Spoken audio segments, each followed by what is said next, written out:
రైతులకు ఇవాళ రెండో విడత రుణమాఫీ చేయనుంది సీఎం రేవంత్ రెడ్డి సర్కార్. అందుకోసం ప్రభుత్వం అన్ని ఏర్పాట్లు చేసింది. ఇందుకు సంబంధించి వ్యవసాయ శాఖ, బ్యాంకర్లు అన్ని ఏర్పాట్లు పూర్తి చేశారు. నేరుగా ఈ రుణమాఫీ సొమ్మును రైతుల ఖాతాల్లోకి ప్రభుత్వం జమ చేయనుంది. గత ఎన్నికల్లో ఇచ్చిన హామీ మేరకు రైతులకు ప్రభుత్వం దశల వారీగా రుణమాఫీ చేసిన విషయం తెలిసిందే.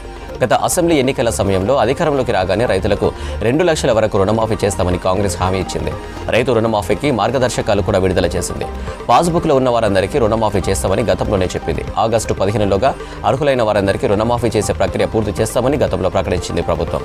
అసెంబ్లీ వేదికగా ఈ రెండో విడత రుణమాఫీ కార్యక్రమం జరగనుంది. విద్యుత్ రంగంపై అధికార ప్రతిపక్ష సభ్యుల మధ్య హాట్గా డిస్కషన్ జరిగింది. విద్యుత్ ఒప్పందాలపై సత్య హరిచంద్రుడి తర్వాత కేసీఆర్ అన్నట్లు జగదీష్ రెడ్డి మాట్లాడారని ఎద్దేవా చేశారు సీఎం రేవంత్ రెడ్డి. అసెంబ్లీలో voting of demands for grant పై చర్చలో మాట్లాడిన సీఎం ఛత్తీస్గఢ్, యాదాద్రి, భద్రాద్రి అగ్రిమెంట్లపై జగదీష్ రెడ్డి ఎంక్వైరీ అడిగారని అన్నారు. ఎంక్వైరీ కమిషన్ ముందుకు వచ్చి వివరాలు ఇవ్వాలని కోరితే కేసీఆర్ కమిషన్ పైనే ఆరోపణలు చేశారని విమర్శించారు రేవంత్ రెడ్డి. మాజీ మంత్రి జగదీష్ రెడ్డి జైలు వ్యాఖ్యల సభలో గందరగోళం చోటు చేసుకుంది. జగదీష్ రెడ్డి చరిత్ర అంతా కిరాయి హత్యలు, దొంగతనాలని ఆరోపించారు మంత్రి కోమటిరెడ్డి వెంకటరెడ్డి. నల్గొండ జిల్లా నుంచి జగదీష్ రెడ్డిని ఏడాది బహిష్కరించారన్నారు. బీఆర్ఎస్ ఎమ్మెల్యే జగదీష్ రెడ్డిపై చేసిన ఆరోపణలు నిరూపిస్తారన్న మంత్రి కోమటిరెడ్డి, నిరూపించకుంటే ఎమ్మెల్యే మంత్రి పదవికి రాజీనామా చేస్తానని సవాల్ చేశారు.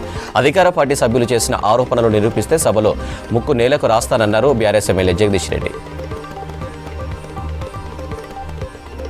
విద్యుత్ రంగాన్ని కేసీఆర్ ఆగం చేసిందని ఆరోపించారు మునుగోడు ఎమ్మెల్యే కోమటిరెడ్డి రాజగోపాల్ రెడ్డి. గతంలో బీఆర్ఎస్ సర్కార్ అనాలోచిత నిర్ణయాలతో జరిగిన నష్టంపై వైట్ పేపర్ రిలీజ్ చేసినట్టు రాజగోపాల్ రెడ్డి తెలిపారు. పవర్ సెక్టార్ను నష్టాల నుంచి గట్టెక్కించేందుకు ప్రభుత్వం కృషి చేస్తుందన్నారు. కేసీఆర్ హాజరైతే సభలో అప్పులపై చర్చించే అవకాశం ఉండేదన్నారు రాజగోపాల్ రెడ్డి.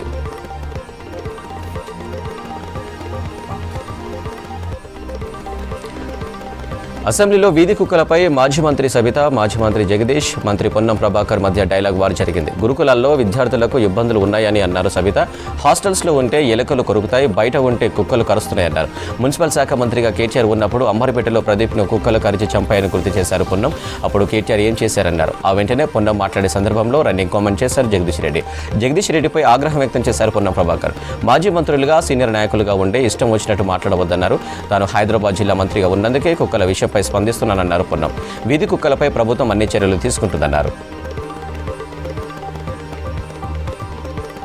అసెంబ్లీలో బీఆర్ఎస్ ఎమ్మెల్యే పాడి కౌశిక్ రెడ్డి, మంత్రి సీతక్క మధ్య మాటల యుద్ధం జరిగింది. ఉచిత బస్సు పేరుతో ప్రభుత్వం ప్రజలను ఇబ్బందులు పెడుతుందన్నారు Kaushik Reddy. Free bus journey వల్ల ఆటో డ్రైవర్లు ఇబ్బందులు పడుతున్నారన్నారు. ఆటో డ్రైవర్లకు ఇచ్చిన హామీని ప్రభుత్వం నెరవేర్చాలన్నారు. దీంతో ఉచిత బస్సు ప్రయాణంపై బీఆర్ఎస్ వైఖరి చెప్పాలని ప్రశ్నించారు మంత్రి సీతక్క. ఫ్రీ బస్సు జర్నీపై సీతక్కకు నాలెడ్జ్ లేదని కామెంట్ చేశారు కౌశిక్ రెడ్డి. దీంతో ఫైర్ అయ్యారు సీతక్క. కౌశిక్ రెడ్డిలో అహంకార తెలివి తనకు లేదన్నారు. ఓట్లేస్తారా లేదంటే చేస్తా అంటూ ఓటర్లను బెదిరించే నాలెడ్జ్ తనకు లేదని కౌంటర్ ఇచ్చారు.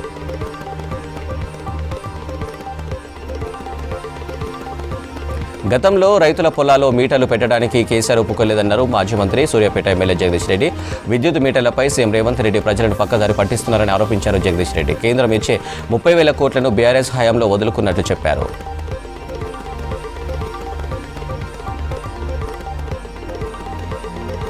హైదరాబాద్ నగరంలో శాంతి భద్రతలు పూర్తిగా విఫలమయ్యాయన్నారు ఎంఐఎం ఎమ్మెల్యే అక్బరుద్దీన్ ఓవైసీ. నగరంలో రోజు రోజుకు నేరాలు పెరిగిపోతున్నాయన్నారు.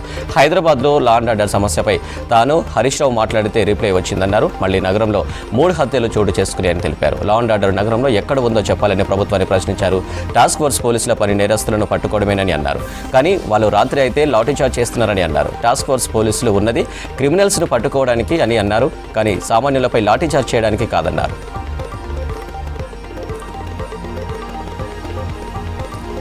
కమర్షియల్ ట్యాక్స్ స్కామ్లో దర్యాప్తు వేగవంతం చేసేందుకు పోలీసు ఉన్నతాధికారులు భేటీ అయ్యారు. ఈ కేసును సిఐడికి బదిలీ చేసింది ప్రభుత్వం. ఇతర రాష్ట్రాలతో కూడా ఈ కేసు ముడిపడి ఉన్నందున సిఐడికి బదిలీ చేసి ఉత్తర్వులు జారీ చేసింది. సైబర్ ఫోరెన్సిక్స్ డిపార్ట్మెంట్తోనూ విచారణ చేయించాలని నిర్ణయించారు. కమర్షియల్ ట్యాక్స్ స్కామ్లో మాజీ సీఎస్ సోమేష్ కుమార్తో పాటు మరో 4గురిపై ఇప్పటికే సిసిఎస్ పోలీసులు కేసు నమోదు చేశారు.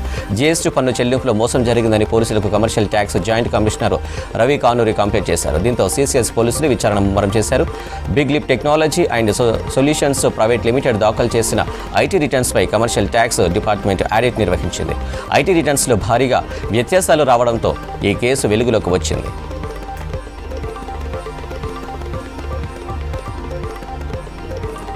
కర్ణాటకలో కురుస్తున్న భారీ వర్షాలతో కృష్ణమ్మ ఉధృతంగా ప్రవహిస్తుంది.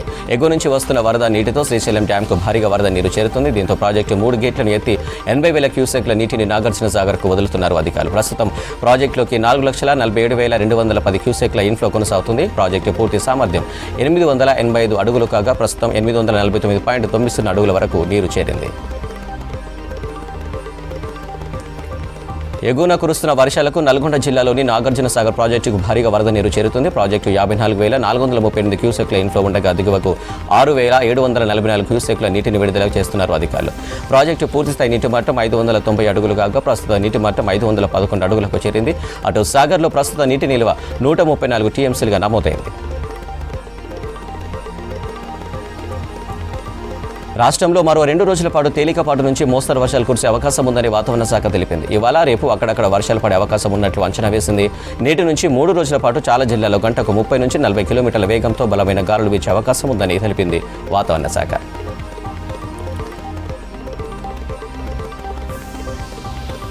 లోక్సభ బడ్జెట్ సమావేశాల సందర్భంగా ప్రధాని మోదీ నేతృత్వంలోని బీజేపీ ప్రభుత్వంపై ప్రతిపక్ష నేత రాహుల్ గాంధీ విమర్శలు గుప్పించారు.